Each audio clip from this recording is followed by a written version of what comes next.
член КПР министра иностранных дел, вице-спикер, председатель Госкомитета развития, председатель Раком, министр коммерции, замминистра иностранных дел, посол, агентство южного сотрудничества, помощник министра иностранных дел.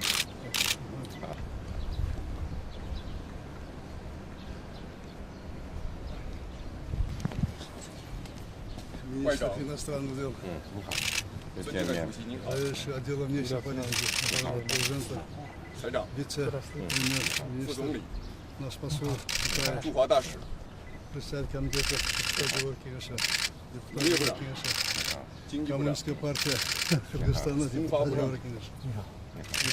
Кенеша, депутат Кенеша, министр транспорта и дорог.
Если вы летаете в пуще, такое 4 часа. Своими ребенками